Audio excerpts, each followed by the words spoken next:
Hey everyone, Ophi from the AstroTwins, and I'm here with Shakirah Taybourn of Thestrology and NFLUX magazine. Lovely Scorpio, thank you so much for being here. Thanks for having me. Yeah, and we are going to talk about Pluto, the ruler of your sun sign Scorpio and my moon sign, and how the different Pluto generations will move into the 2020s and beyond. What unique gift your Pluto sign gives you and how you can use it in the new decade.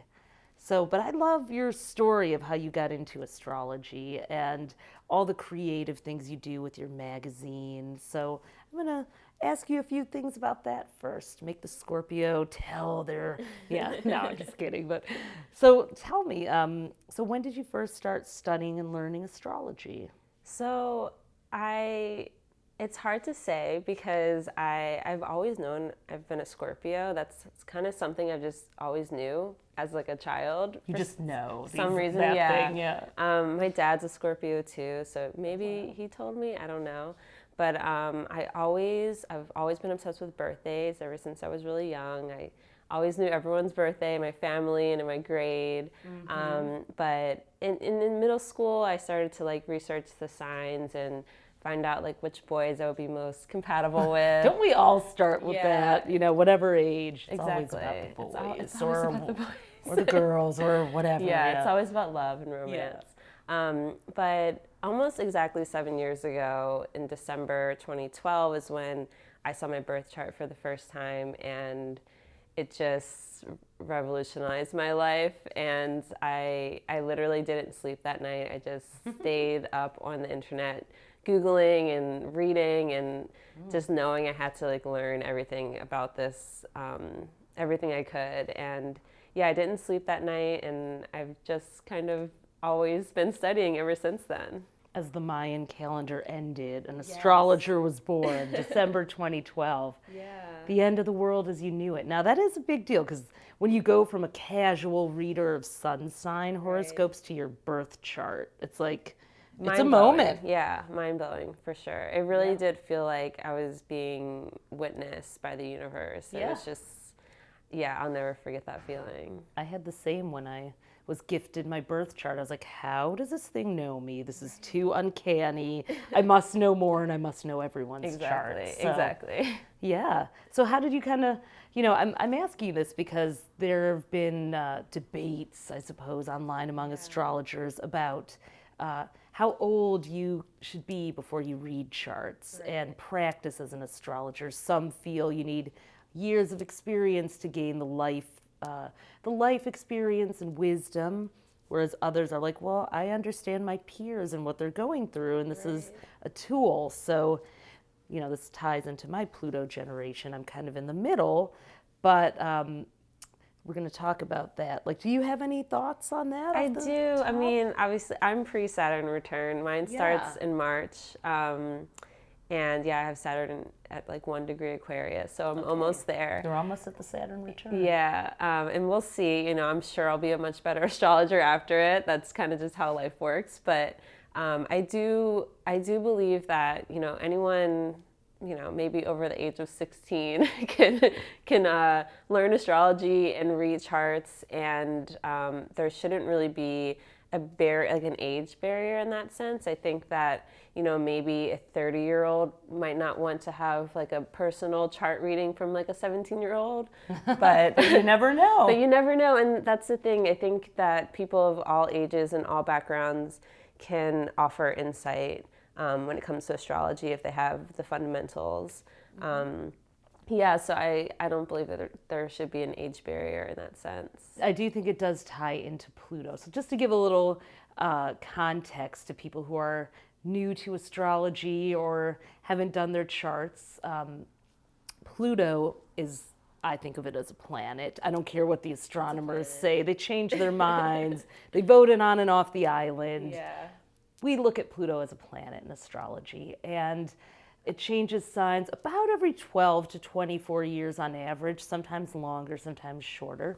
But the long trip through a zodiac sign gives a defining character to the people who are born during that. I think of it as kind of the spiritual DNA. Pluto's the underworld, the hidden, the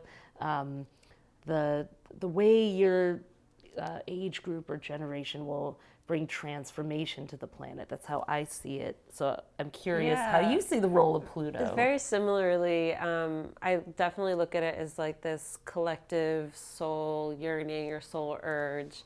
That, yeah, depending on what sign you're in, you kind of have a very similar experience, you know, growing up and engaging with the world. We talk about the boomers that are born sort of in the 40s and into the 50s who have Pluto and Leo. And then the pre-Gen X, sort of late boomers, the in-between Pluto and Virgo generation of the late 50s and the 60s. And then I'm a 70s, you know, 70s into early 80s kid for the Pluto and Libra generation. Then the 80s and early 90s, Pluto and Scorpio. You're a Pluto and Scorpio because you're pre-95. 1995, Pluto and Sag. And then 2008 on, we have Pluto and Capricorn. Until 2024, and we'll have a new Pluto crew coming. Yeah. So we're entering the decade with Pluto and Capricorn, and then finishing it with Pluto and Aquarius. Thoughts about that? I mean, yeah, when Pluto is in Aquarius, I think that's really going to be like the beginning of a whole new paradigm. All the other outer planets will also be in air and fire signs too, so it's just going to be, I don't think we can imagine like what the changes are going to be like in the future. Yeah, it's a really interesting start because the first almost half of the decade is earthy, you know, it's moving on from there. But we start with Pluto in Capricorn, which is an earth sign, and it's been there since 2008, shaking up Capricorn ruled things like institutions, government, hierarchy, banking, business, banking, the economy, you know, environment. All earthy things, and then making contact with Saturn, which only happens every 3 decades and change, on January 12th. So that's going to make it all very Pluto real for us as we start the new decade. So decisions, priorities, a lot of heavy kind of Pluto things to move into, which is why I thought let's kind of talk about the roles of each generation and how we can navigate, because so we're kind of dealing with our collective karma in a very tangible way in the first half of the decade. And I believe that's going to allow us to move into the Pluto and Aquarius era, where it's about the future and invention and ideas, technology. I mean, that AI kind of robotized, machine learning kind of world it's already starting, but yeah, we're about to be in it. It's about to be Jetsons time. That's kind of what I imagined too. I mean, remember when they talked to each other on that screen and FaceTimed on the Jetsons? We're getting there, but Aquarius also rules outer space and space travel, and Pluto coming. I mean, those missions to Mars and beyond are definitely well timed. So definitely. So let's talk about your generation, the Pluto and Scorpios. What do you think are the gifts that they bring, and what do you think are the challenges as we go into the new decade? Well, Pluto and Scorpio, I mean, I really do believe that we are a generation of witches and magicians. And Kay Pacha once said, I saw him speak in 2017 at the Oregon Eclipse Festival. And Scorpio. And he said that Pluto and Scorpio are like the witches and the magicians and the warlocks of the past being reincarnated. And during Jupiter, when Jupiter was in Scorpio, that's kind of when the whole like witchy boom happened. 2018. Yeah, exactly. And it really, I think, solidified that in a lot of us, that we that we can use magic, we can use like even just emotion and empathy to our advantage. And I think that's kind of that's what I think of our generation. I think of a generation that cares deeply about our psychology and trauma and how to transmute that. All big. Now, Pluto in Scorpio is November 83 till kind of November 95. Yeah, it goes back and forth, right, but roughly, you have to do your chart to know for sure. But if you're born in 83 to 95, there's a good chance you were born with Pluto and Scorpio. Exactly, so yeah. It is a very witchy generation. Yeah, it's like you can distinctly see the black cat eye eyeliners and the tarot cards start to come out. Yeah, we were a generation that like loved emo music. We loved literally a genre that has to do with emotions and feeling very deeply. And then you can talk about what was happening historically during that time too. There was the AIDS epidemic was happening during basically the entire time Pluto was in Scorpio, and how that kind of encoded in our DNA, like to have sex means you could die. Yeah. How Scorpio. How Scorpio is that? Sex, death, and rebirth. Right. Exactly. Pluto. Right. Yeah. So yeah, there's, I think, a lot of depth there's depth in any generation, but I think when it comes to using, again, like empowering ourselves with these like more magical and then also empathetic tools, that's definitely a signature of our generation. Yeah.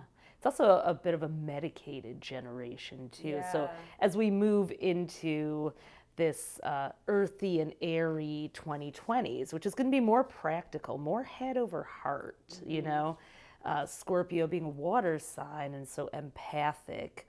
I'm curious to hear what you think that's going to be like for the Pluto and Scorpios. Like, how can they bring healing gifts, but what might they have to navigate? Right. Well, a big signature of Pluto and Scorpio is the Uranus-Neptune in Capricorn as well. Most of us have that.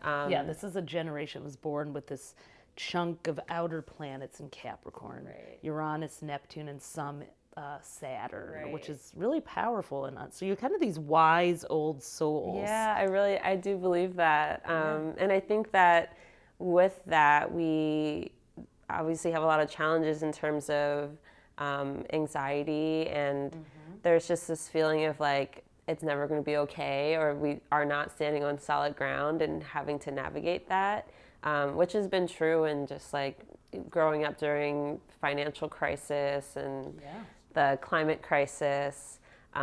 So there's that aspect of it, but I also think that the Uranus-Neptune gives us, the tools to be able to navigate it as well. How do you think that, like specifically? I think a big part of that is we've revolutionized the way that we go about work. I don't see our generation, sitting in cubicles and kind of having a 9 to 5. Like a lot of us do, but a lot of us don't.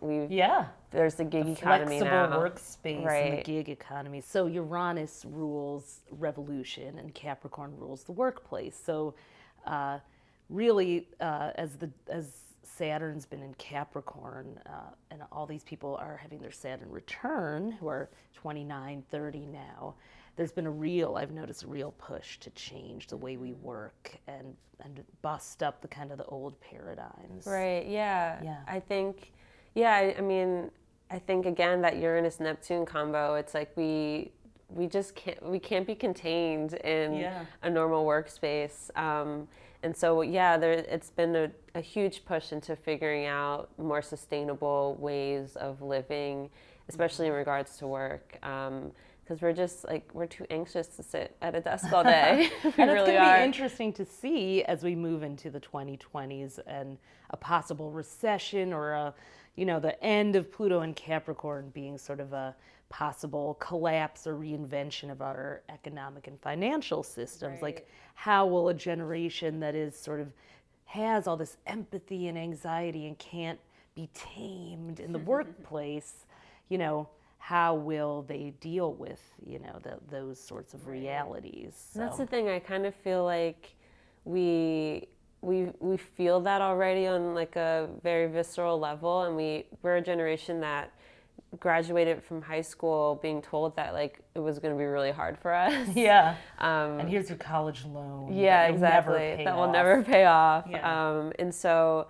I think we're pretty flexible in that regard as a generation, and it's going to be difficult for everyone, but I think we're kind of we're geared to figure it out. Yeah.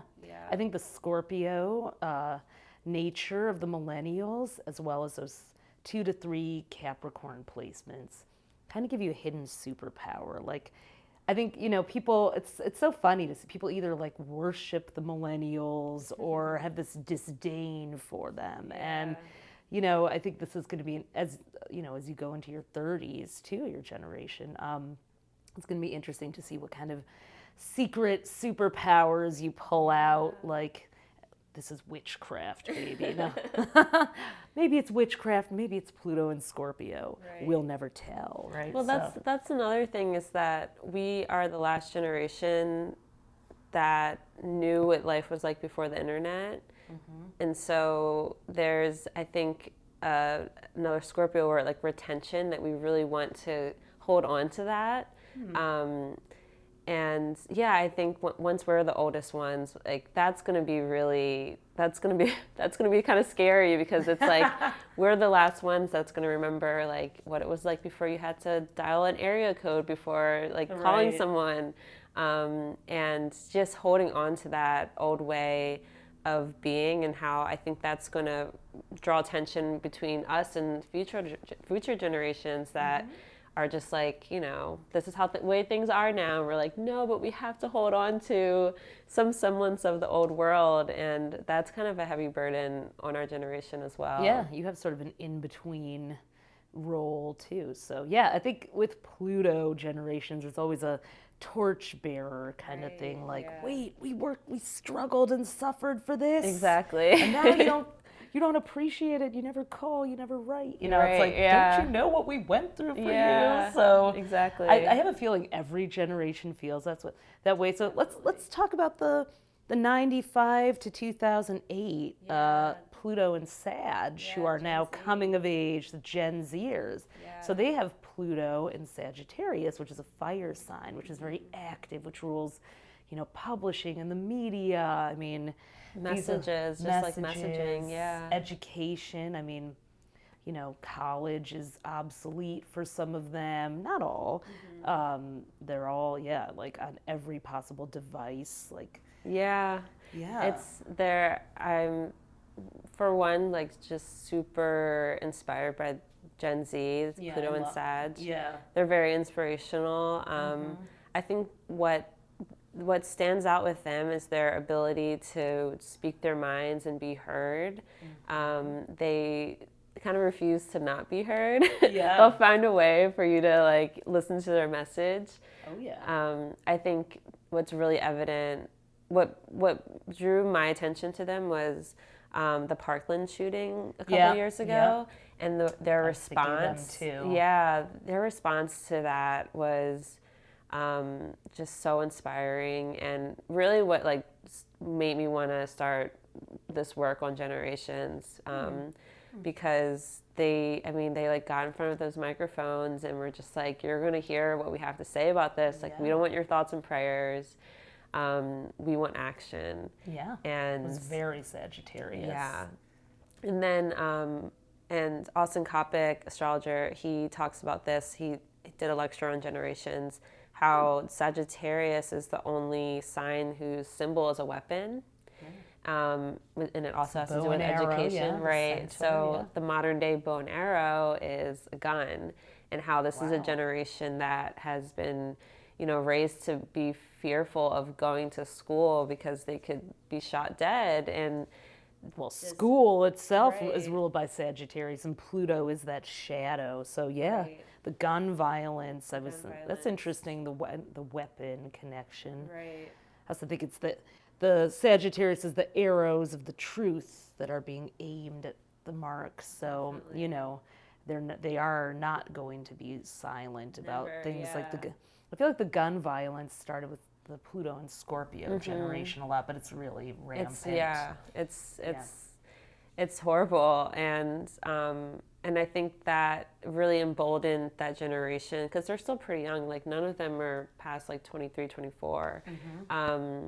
But that really emboldened that generation to like speak their mind and like be heard and stand up for their beliefs, which is very Sagittarius. Very. So as we go into this new sort of intellect, I mean, one of the, I think the potential dangers of the Pluto and Capricorn or Aquarius generations, it becomes too technologized, too remote, too that we disconnect from our feelings and passions without the water and the fire element. Well, there will be fire, but without the water element to kind of bring us back into that. So, the Pluto and Sag generation that are teens and in their early 20s now, they'll hopefully keep us honest.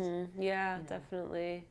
But they may struggle in the new landscape because they are idealistic and they do believe they have a right to be heard, but will they be heard, or will that, you look at Greta Thunberg, like how she like had, the world watching her, but got such polarized reactions. Some people are like, who is this girl? And she needs to go back to school. And others were like, okay, don't sleep on the 16-year-olds. It's true because they're the ones, and which is her whole message, is like they're the ones who are going to have to be living with these, the results of what all these older generations have enacted. I'm hopeful in a way because I think that they are so serious about it, especially even like Pluto and Capricorn generation. Yeah, I mean, we should, for the parents out there or big brothers and sisters and aunts. I mean, my daughter is 9. She was born with Pluto and Capricorn. That's 2008 to 24. So these are the kids that are really, going to come of age in the 2020s as well.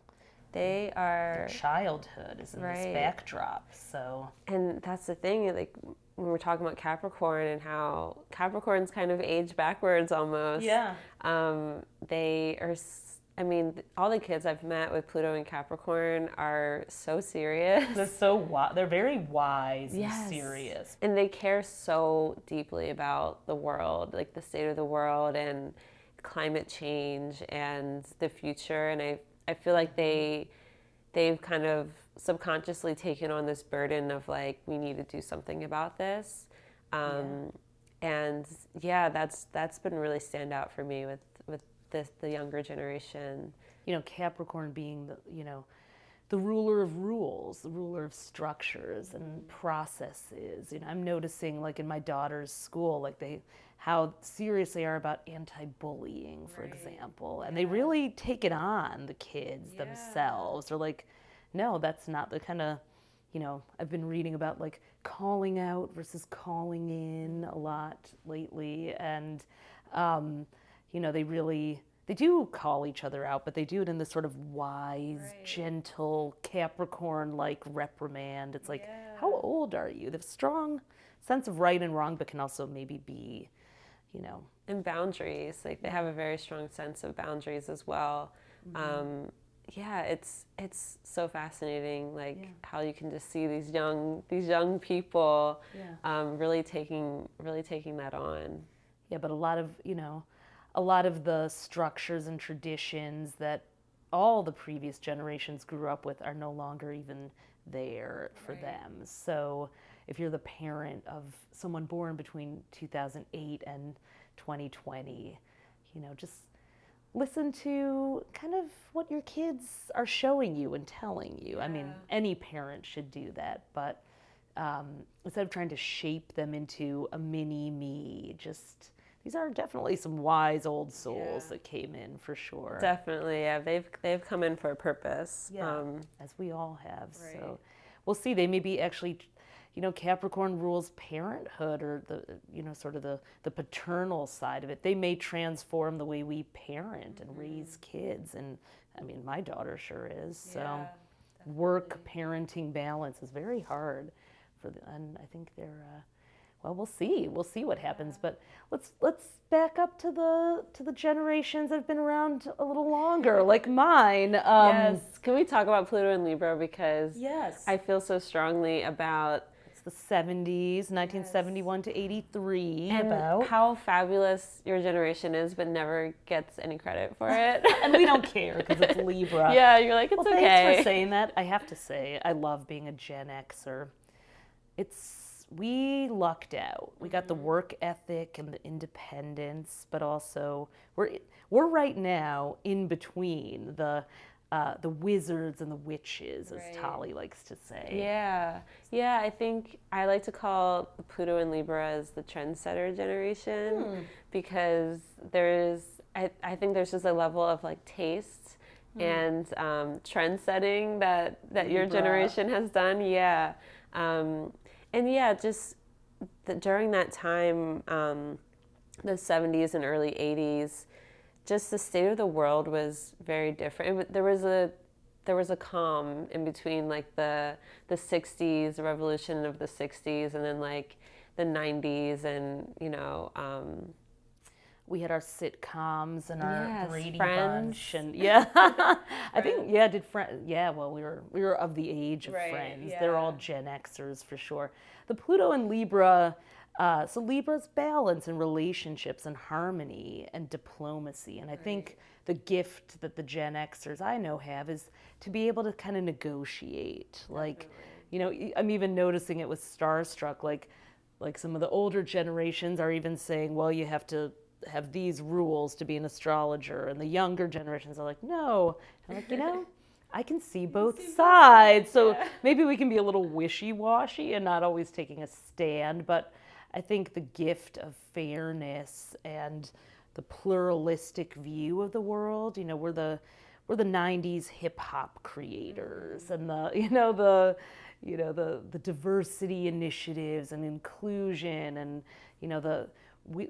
we grew up when publishing was moving from print to digital too in our 20s and 30s. So, we had magazines and we had zines, and we had the pre-internet revolution where we used media, but it was still printed, or very early internet, but we didn't have social media, which I think is just a continuation of what we created. But Definitely. so I think going into, if I may speak for my generation now, I think going into the 2020s, that fairness and inclusion is going to really be important. Definitely. Because someone's going to have, because the world is so polarized. I think the Gen X view of like, let's see if we can create some kind of a common agenda here is going to come in handy. Yeah. Yeah, that's definitely how I see like the Libra architect being able to see clearly both sides of the story, and then from there being able to find common ground. And it's definitely going to be super important going into 2020s, because there is very little common ground right now. Yeah. And then but the pitfall, of course, could be that we are too floaty, airy, and don't take a stand, or that we're not dealing with reality, because air can be so idealistic that you're like, ooh, forgot to prepare for the recession or whatever. So I'm not saying there's going to be one. I'm not saying there isn't, but there could be.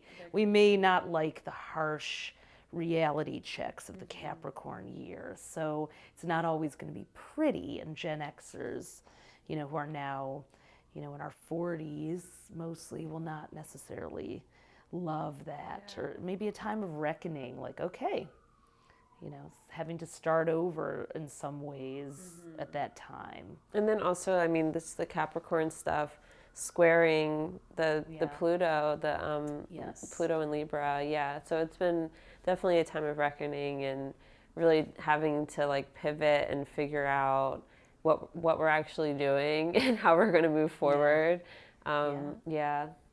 A lot of Pluto squares and Uranus squares. So Uranus squaring Pluto. So, which is, I'm having that right now. If you were born, if you're Gen Xer, it's likely you have Uranus in Libra. So it's squaring Pluto and Capricorn, which is a harsh 90-degree angle. So you may find yourself really torn between sort of ripping up everything and, starting over, and then going really deep. Like, do I transform this, like, slowly and gradually, or do I just explode the whole thing? Yeah. So.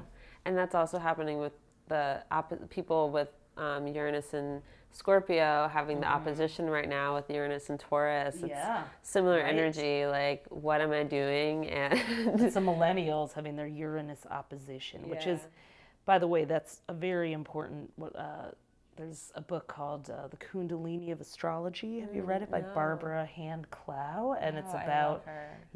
It's about the astrological midlife crisis. So the early millennial Gen Yers, Pluto and Scorpios are getting that. And that is, she says it's a time when the Kundalini energy rises up and hits the heart chakra for men.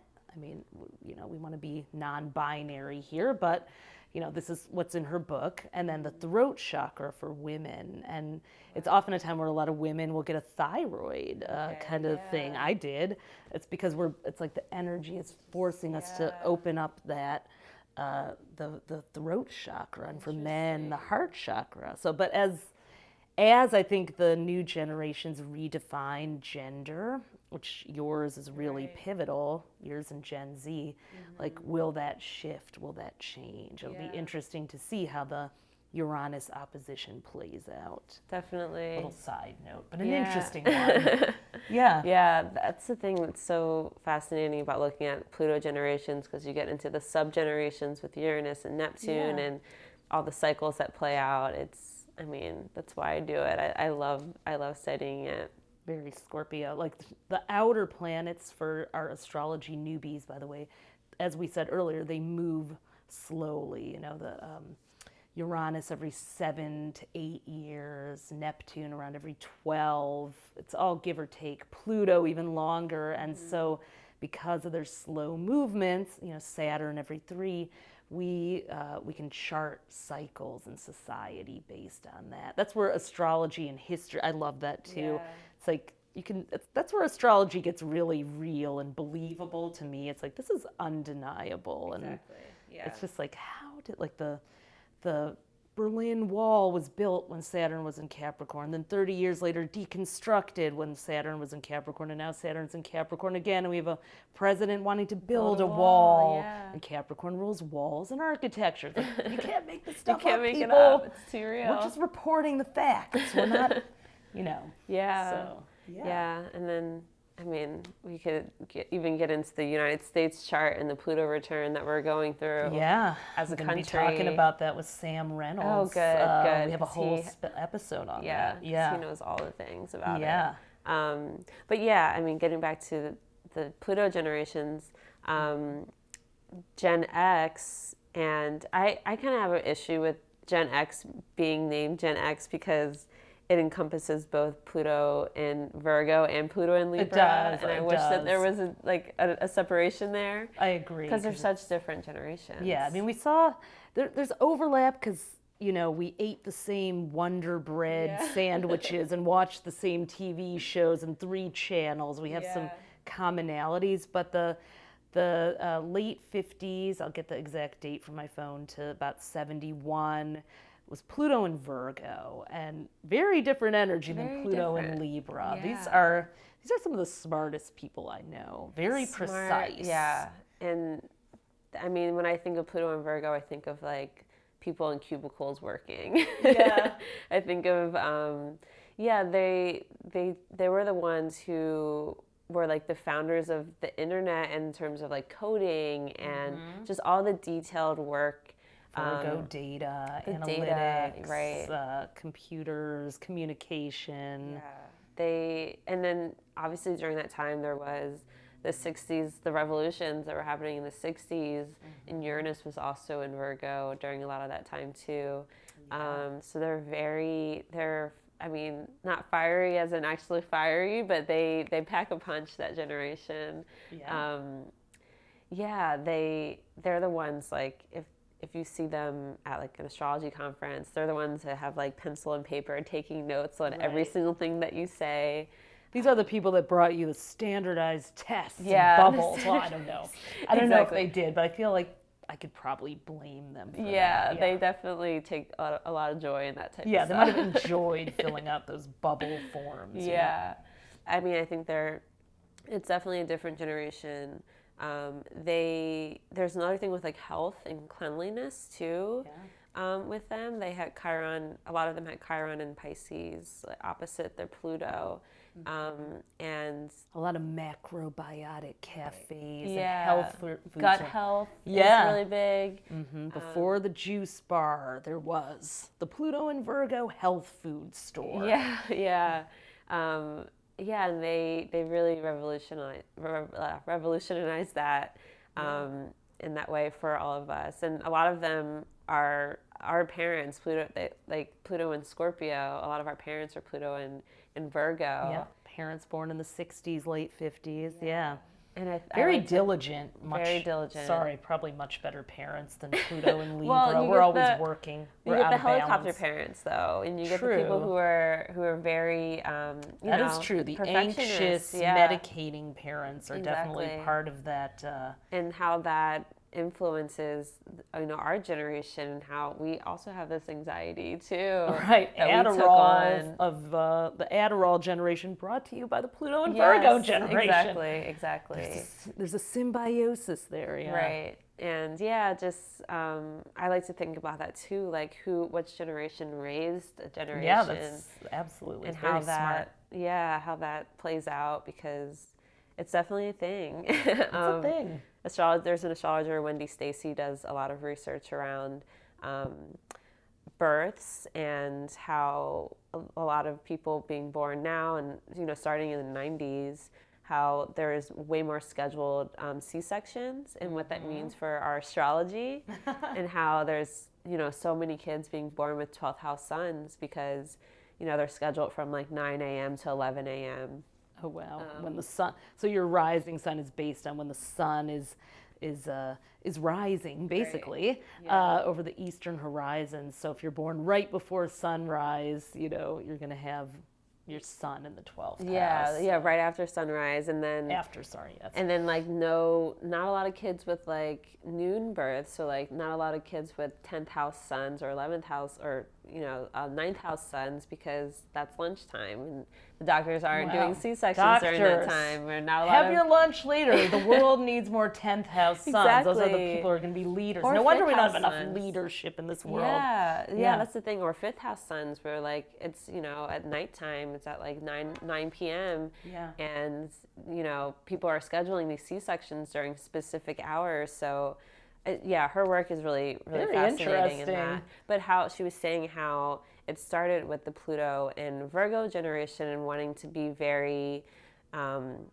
precise about their births and wanting everything to be clean and sterile. Controlled. Which you can't really do when it comes to birth. No, they don't like the mess of life and human, that's why they got Pluto and Scorpio kids are like, all that mess you shoved under the carpet, here it is. We're embodied now. Yeah, we're bringing it on back to you. Yeah, so exactly. Yeah, interesting. Well, was raised by the Pluto and Leo generation, which is late 30s to mid 50s, but really the 40s. And you were too, but those are the baby boomers essentially. Yeah.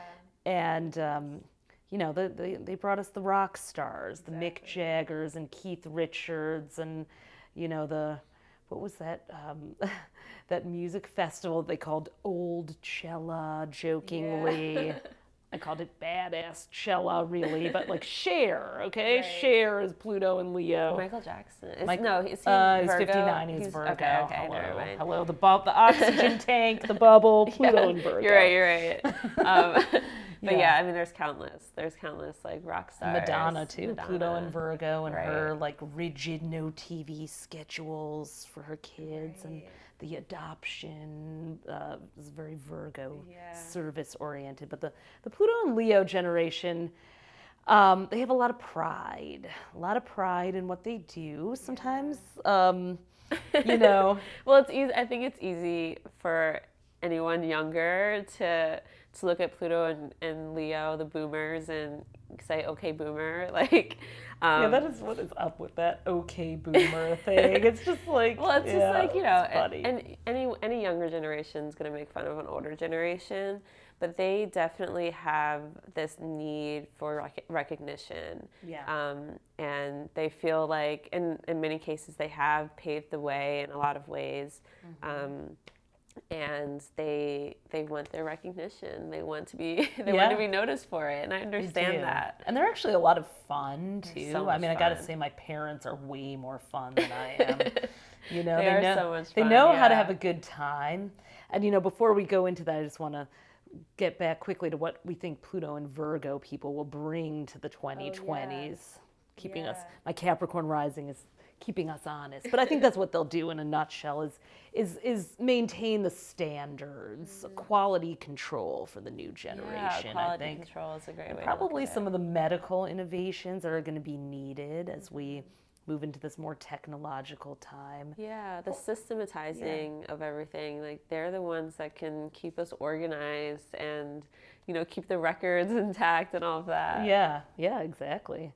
Keep the tax returns in and all that stuff. You know? Yeah, they're the ones who built all of that, all the systems that we have in place now, like the details of it. They're the ones who built it all.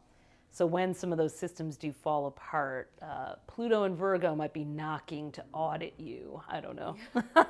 Or to help you get all your papers together if you get audited or whatever. Like, call a Pluto and Virgo person. So, it's true.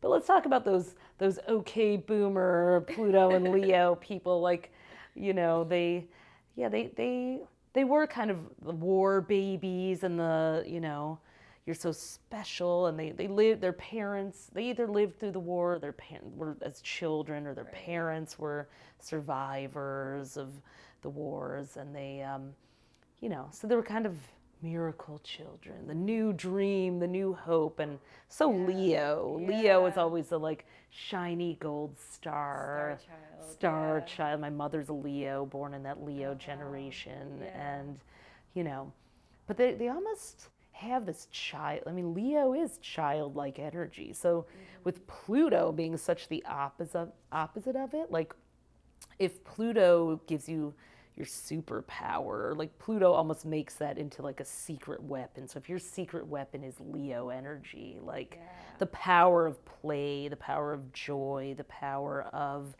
creation, creativity, not to lose that as we get so technologized.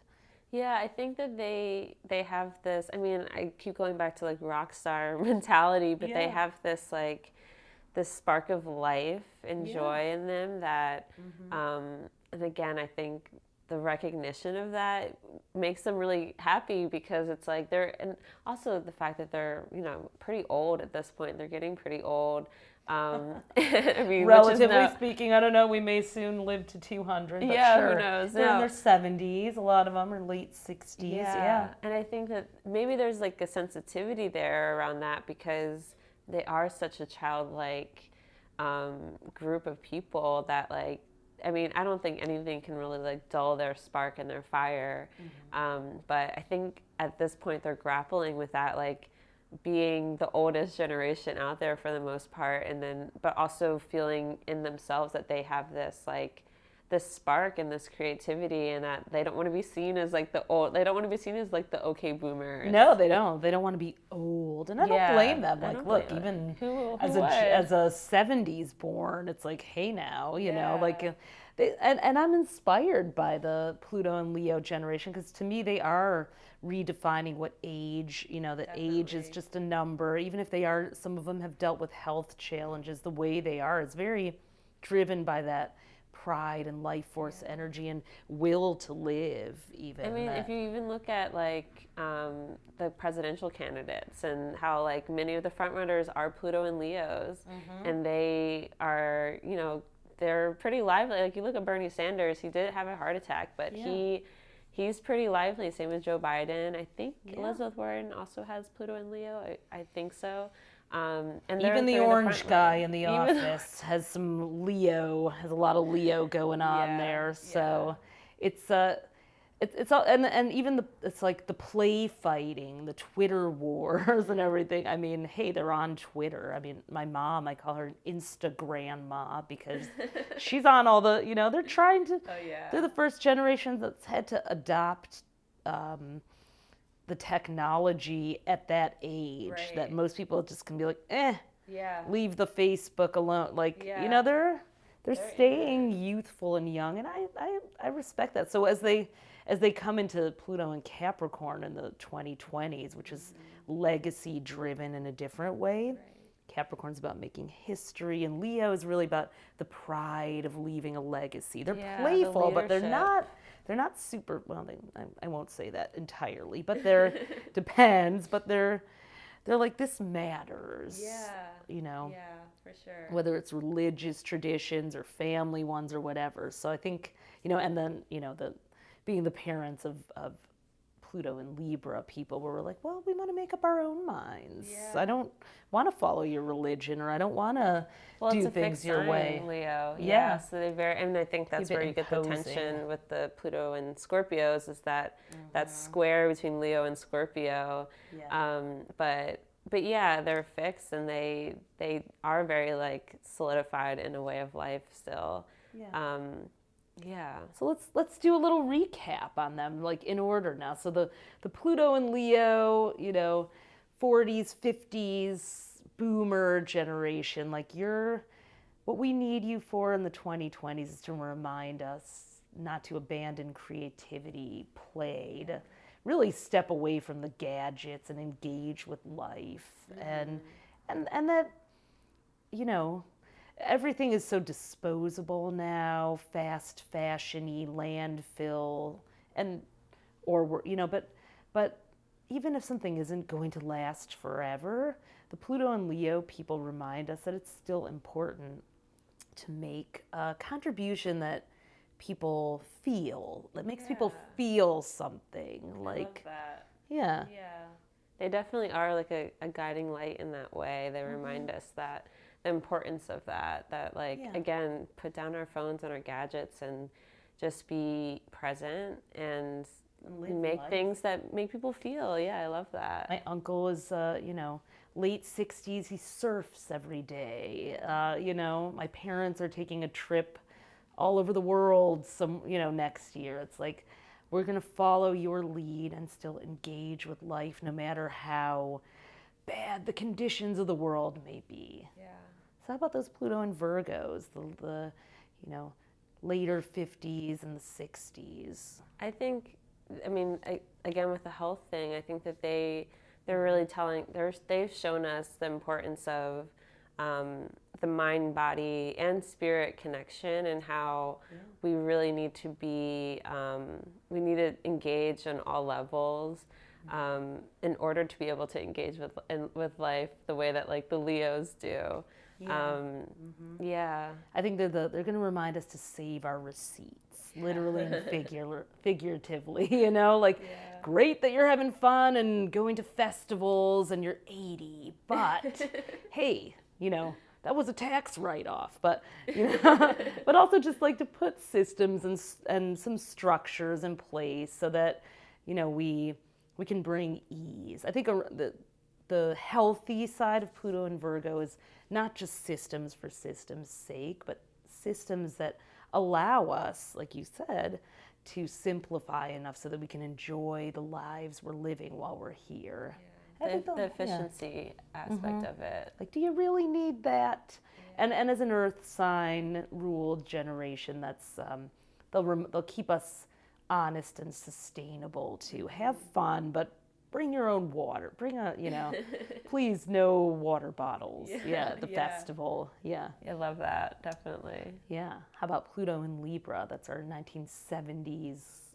And I know astrologers are supposed to be precise with dates, so we'll have a PDF with the dates to go along with this. That's smart. Pluto and Libra keep things like negotiable, and I think they're really going to help us, again, like put things back together and bridge the gaps that are present right now, because there are so many huge wide gaps that need to be bridged.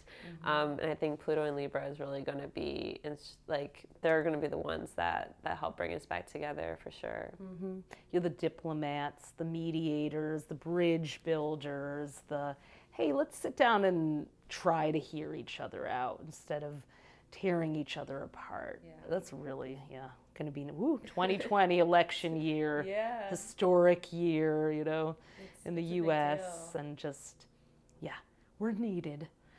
And then the Pluto and Scorpio. Scorpios, I mean, I think that's about bringing the soul and the care and the empathy, and remembering that we all carry trauma.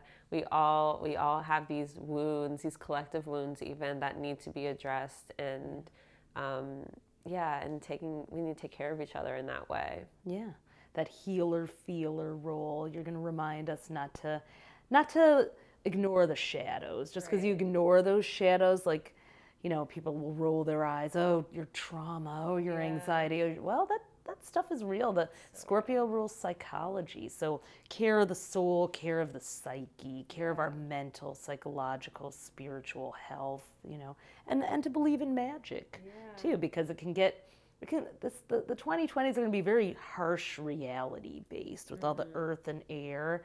And so we're going to need that watery reminder that, sometimes, hey, you need to step into the quantum field and attract and manifest, and you can roll your eyes all you want, but get that crystal anyway.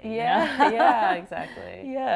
And how about the Pluto and Sag, which is 95 to 2008. Now we know our dates by heart, right? It's because we've lived that. Because we lived them. Sorry, everyone. Pluto and Sag, they're going to remind us to keep fighting for truth, and